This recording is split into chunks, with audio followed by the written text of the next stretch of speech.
Today's movie is a special request from Patreon supporter Chris, who asked me to review a later Ray Harryhausen movie. Okay, well, he only made 3 more movies after this one, so hopefully that's late enough.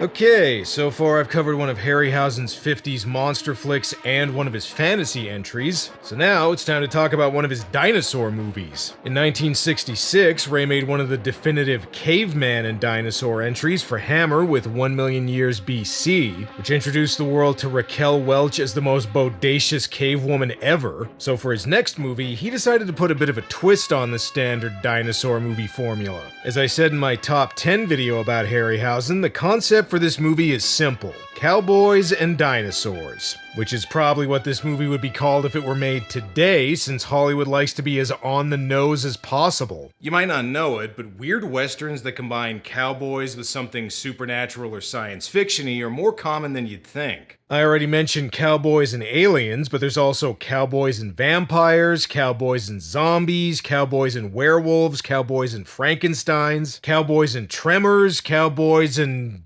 giant mechanical spiders. He has an 80-foot tarantula. Yes, well, I was coming to that. Surprisingly, though, this isn't the first time somebody thought about combining cowboys and dinosaurs. The roots of the movie go back to Harryhausen's mentor, Willis O'Brien, who in the 1940s had ideas for movies combining dinosaurs in the Old West called Gwangi and Valley of the Mists that he unsuccessfully shopped around to various movie studios. Eventually, in 1956, some producers took some of O'Brien's ideas to make The Beast of Hollow Mountain, which was later featured on an episode of the Mystery Science Theater 3000 reboot. For anyone that hasn't seen that movie, it's basically an Old West rom-com for the first hour, then a stop-motion dinosaur shows up for roughly the last 20 minutes. And if you're wondering how good that dinosaur is,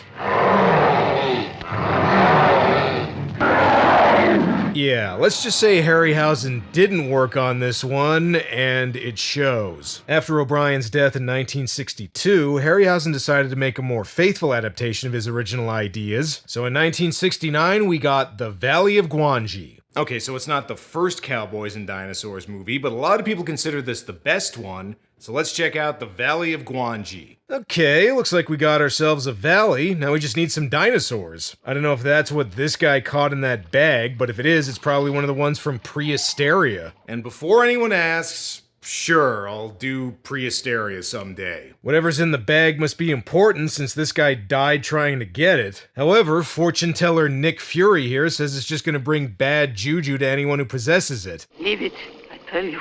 If he does not go back to the Forbidden Valley, we shall all suffer a terrible fate. Look, the only terrible fate this movie's gonna suffer is at the box office, which I'll get to later. Anyway, after that opening scene, some text tells us the movie takes place somewhere south of the Rio Grande. So, Mexico. You could have just said Mexico. We're now introduced to our main character, Tuck Kirby, who sounds like what would happen if Stan Lee named a superhero porn star. Tuck is played by James Franciscus, who you might remember from The Last Shark. Don't worry, this movie is a lot better than that one. There's no bathtub toy sharks in this. It does, however, have something else. Don't bother me, boy. Don't you need a guide? No, don't need a guide. Yeah, and I don't need a Kenny either. Now scram, kid. I run my own business. My name is Lopez. This kid is gonna be in the whole movie, isn't he? You know, I brought this up in my Jack the Giant Killer video, but why do movies like this always insist on shoehorning in a little kid character? They say it's to appeal to little kids, but once again, I saw this movie as a kid, didn't remember Lope at all until I rewatched it for this video. Now, how about getting me that horse? 10 pesos, senor. And 5 more for the saddle. Okay, bit of advice, if you want kids to like your movie, kids love dinosaurs, they're not as into scenes of other kids hustling adults. Just a little tip for next time. And hey, looks like there's a Wild West show in town. And they're even playing my favorite game, Cowboys and Other Cowboys Dressed Up as Indians. See, this was the golden age of live entertainment, back when they weren't afraid to put the performers in serious danger of burning to death. Anyway, Tuck is in town because he wants to see his ex-girlfriend TJ, who's one of the star performers of the show. Well, it's the same old story. Guy goes down to Mexico to try and get some poon from an ex, gets mixed up with dinosaurs. Truly a tale as old as time. Speaking of dinosaurs, we're gonna have to wait a little while to see any, but that doesn't mean we don't get some of Ray's animation. Alright, not the greatest example of Ray's work, but it was either that or drop a real horse into a flaming pool. She's okay, ladies and gentlemen. However, she's less okay with Tuck being there. And what do we owe this unpleasant surprise? I tried to give you an Old West booty call, but I guess the carrier pigeon didn't make it to you. Something tells me TJ isn't very happy to see him. You and me are gonna have a nice, quiet little talk, senorita. Or I might just decide to put you across my knee. And it's the Old West and the 60s, so he'll do it. TJ's traveling rodeo isn't doing very good business, but Tuck's come here with a business proposal. Got a deal for you, TJ. Buffalo Bill wants to buy Omar, the Wonder Horse. Oh, come on, don't sell the horse to Buffalo Bill. His circus is creepy. And the fact you're working for him better not be why you're called Tuck. However, TJ's not quite ready to say goodbye horses just yet. Well, you're not getting one thin dime out of me. And Buffalo Bill is not getting Omar. It's bad enough I already had to sell my real voice. I'm not losing my horse, too. You play your con tricks and I'll stick to horse tricks. Hey, careful, lady. You are in Mexico. Audiences coming to see horse tricks might be disappointed when you just jump into a pool. And still no dinosaurs yet, but there is a British paleontologist named Bromley in the area looking for bones. Hopefully he tries to scare the kid by telling him how a velociraptor kills its prey. Okay, he doesn't do that, but he does have some theories of his own. It's generally believed amongst paleontologists that man first evolved about 1 million years ago. I intend to prove it was many years before that. What, are you saying people evolved from dinosaurs? The Super Mario Brothers movie already showed us what that would look like. Well, that's enough talk about prehistoric life for now. Tuck's gotta keep trying to convince TJ to sell her horse. And if you're wondering why the kid's still hanging around, it's so he can recklessly put himself in danger for no reason. Hey, Tenold!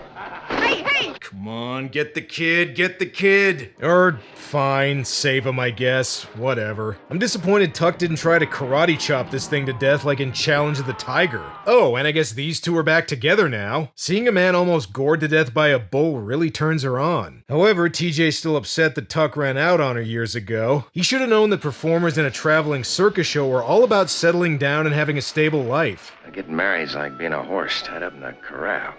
Never could take being all roped up like that. But I'm totally ready to commit now and won't just hit it and quit it. Now come on, let's get to it. I got a train to catch in the morning. TJ admits the show hasn't been doing so well, but says they've got a new attraction that should turn things around. Meet El Diablo.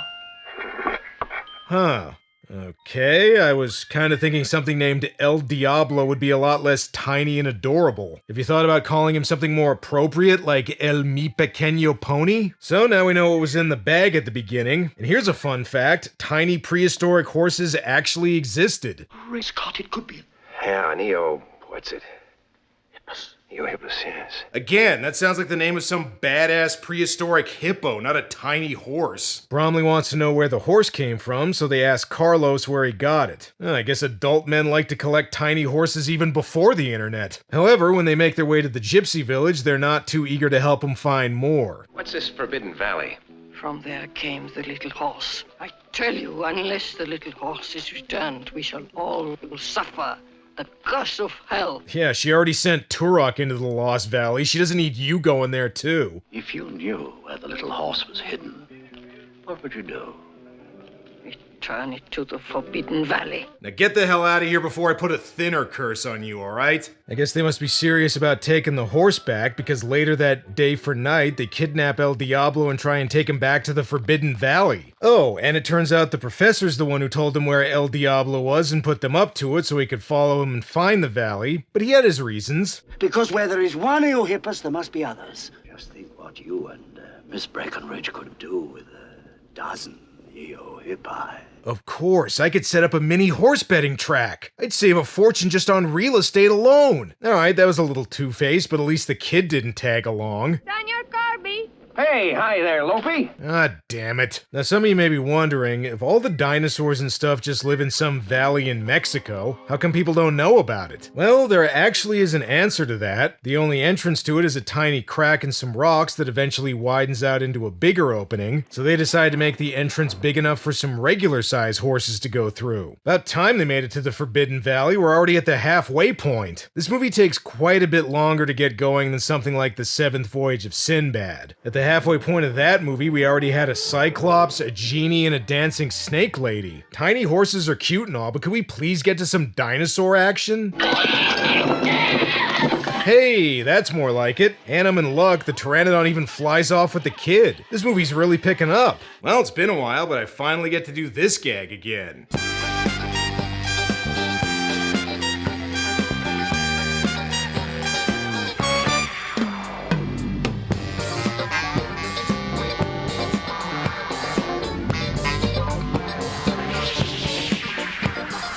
Some classics never die. And it figures, instead of flying to its nest, this thing gasses out and the kid lives. Also, while Harryhausen's animation is good, the close-up shots of a guy wrestling with a full-size Pteranodon prop are a lot less convincing. We do get to see him snap its neck like he's Steven Seagal, though. By the way, I don't know if there's a movie where Steven Seagal fights dinosaurs, but if there isn't, there should be. And hey look, there's more dinosaurs here. It looks like a plactastrich.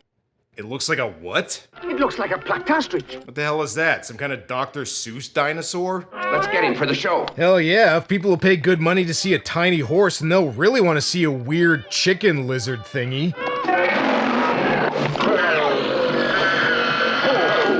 Actually, you know what? The horse is fine. Let's get the hell out of here. By the way, I wonder if this shot possibly had any influence on Steven Spielberg, cause it kinda seems like it does. So now we're finally introduced to Gwangi. At least I think that's supposed to be him. He's a different color on the poster. One thing's for sure, this is one purple dinosaur that's a lot more badass than Barney. What the? Dude, he was busy eating. Just run away. There's also some debate as to what kind of dinosaur Gwangi is. Some say he's a T-Rex, others say he's supposed to be an Allosaurus. According to Harryhausen, he admitted he designed him as a combination of both, so I guess take your pick. But being a dinosaur nerd, I know what this one is. That's a Styracosaurus. A Styracosaurus. I just said that, asshole! They also tease a fight between these two, but just hang on, we still got 40 minutes left. Even if they want to capture a dinosaur for their show, there's a bit of a problem. These cartridges are blanks. They're the blanks we use in the show. Damn, this is one Western where they could have used Alec Baldwin on set. Oh, yeah, that's right. Boo all you want. I don't give a shit. Also, why are they setting up camp? You know where the entrance to this place is, just leave. Well, I guess they really want to catch a dinosaur for their show. Before that, though, we need to get back to Tuck and TJ's budding romance. I don't know, TJ. I've been on my own so long. Tuck, I don't care. Don't you understand? Hey, you know something? I don't care about this plot thread either. Oh, I can't resist you, Tuck. You're hung like El Diablo. Oh, thanks. Hey! I need some water before we sit out. Be right back. Yep, I'll just mosey on out into the Forbidden Valley all by myself. Everything should be okay. Oh, right, the dinosaurs. You know what? Maybe you should just leave instead of trying to capture this thing for your rodeo. I don't know if anyone could last 8 seconds on this thing anyway. But wait, they can't leave yet. This is a dino western. They gotta wrangle themselves a dinosaur. So here's the main reason Harryhausen wanted to make this movie. He already showed cowboys lassoing a big gorilla in Mighty Joe Young, so now it's time to do it with a dinosaur. For this scene, Harryhausen had the actors lasso a pole attached to a jeep, then animated Gwangi over top of it with his own mini ropes, and the effect matches up pretty much perfectly. Even going in slow-mo, it's hard to tell where the real ropes end and the animated ones begin. Alright, I know the effects here aren't exactly Jurassic Park, but if anyone thinks this is bad, what do you say we compare it to some other 1960s dinosaurs? So, Harryhausen...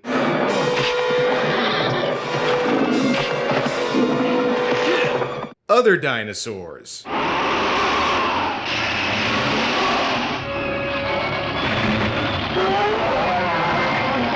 Harryhausen.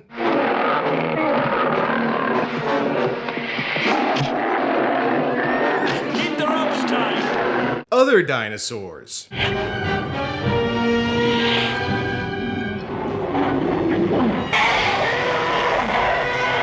Once again, Harryhausen.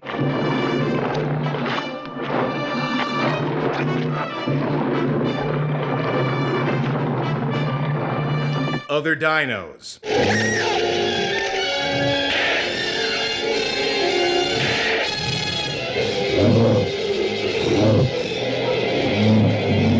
And one last time, Harryhausen.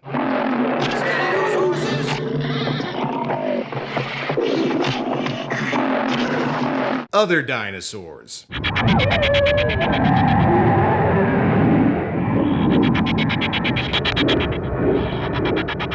Alright, that last one was actually from the 70s, but you get what I'm saying here. My point is that in the 60s, these were some of the best dinosaurs anybody had ever seen on screen. By the way, anybody want to place bets on this fight? Looks like the Styracosaurus has the upper hand. Hey, no fixing the fight, asshole! Oh well, at least this means we get some G-rated dino gore. However, Carlos might regret helping Gwangi win that fight.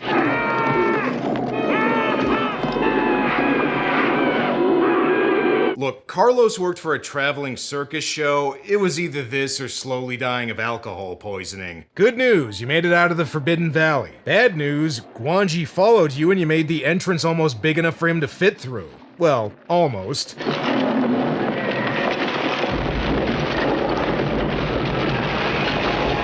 Oh shit, Gwangi got knocked out and turned into an action figure of himself. And honestly, I wouldn't have minded owning that as a kid. Yeah, once again, even though Harryhausen's animation is good, anytime the actors have to interact with a real prop, it's a lot less good. They're in luck though, not only were they able to capture Gwangi, but he was out long enough for them to construct this giant cage and wagon for him. However, Gypsy Snake Plissken here is upset. If taking a tiny horse out of the valley will bring a curse, then Gwangi's gotta lead to some kind of giant super curse. And so will you be doomed, unless the evil one is set free.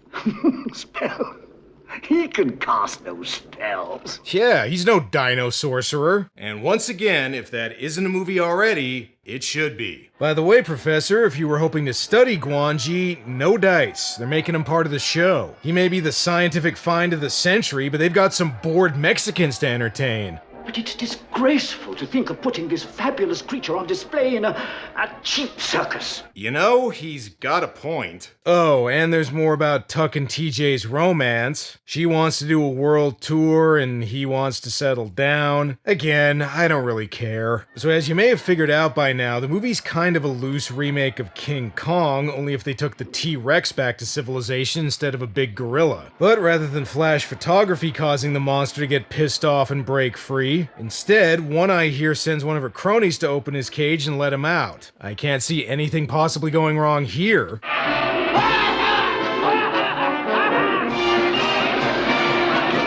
Relax, everybody. It's all part of the show. Okay, looks like the dinosaur's loose. Everybody make your way to the nearest exit in an orderly fashion. Also, there will be no refunds.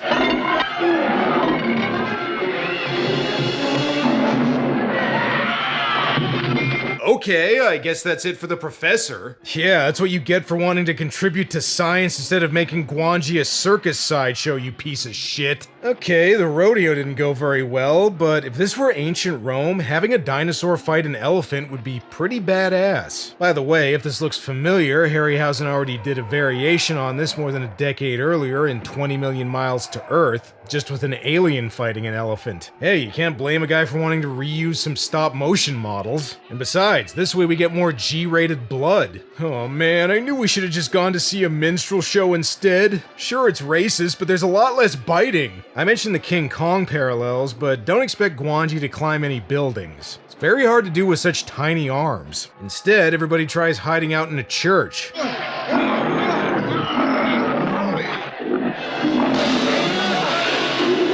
You know, in hindsight, we probably should have picked a building that didn't have doors big enough for him to fit through. Okay, this ending may not be as iconic as King Kong on top of the Empire State Building, but a dinosaur in a church is still a pretty good finale. Although without any planes, how the hell is Tuck gonna kill this thing?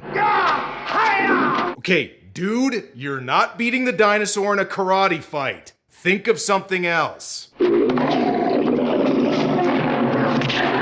Alright, first try throwing a chair at him, and if that doesn't work, try killing him with a flag. Ah, church organ. A dinosaur's one weakness. Oh, and fire. Fire's pretty effective too. The ending here is kind of similar to the Beast from 20,000 Fathoms, except this time they skip the radioactive isotope and just skip right to burning Gwangi to death. And so they managed to destroy Gwangi and Mexico's oldest cathedral at the same time. And don't expect much more of an epilogue than that, because the movie ends pretty abruptly. Unlike some of Harryhausen's earlier movies, The Valley of Gwangi was a box office disappointment, something that Ray blamed on a change in management at Warner Brothers, resulting in the movie not getting promoted properly. More than that though, Gwangi was something of a victim of bad timing. Movies had changed considerably by the late 60s, to the point where a lighthearted adventure featuring cowboys and dinosaurs seemed like something of a throwback. Unfortunately, it was released too late. If it had come out in the 50s or early 60s, I think it would have been better received. Producer Charles Schneer also said he considered it the least of the movies he and Harryhausen made together. Okay, can't say I agree. My pick would be that Gulliver movie they made together. Alright, look, this movie isn't as good or groundbreaking as The Seventh Voyage of Sinbad. It takes a little while to get going, and the human leads and their romance subplot isn't that engaging. But let's be honest, we all know who the real star of this movie is, and it ain't James Franciscus. It's Harryhausen and his animation. Like I said, these are some of the best dinosaurs anybody had ever seen on screen before, and the idea of combining them with a western instead of just doing a standard caveman movie was a pretty novel idea. So it's a shame it came out at a time when both westerns and monster movies were going through a dip in popularity. Look, this may not be at the top of Harryhausen's films, but I will say this. It is at the top of cowboys versus dinosaur movies. Well, it's all for now. Until next time. Howdy, ma'am. Basta, señorita.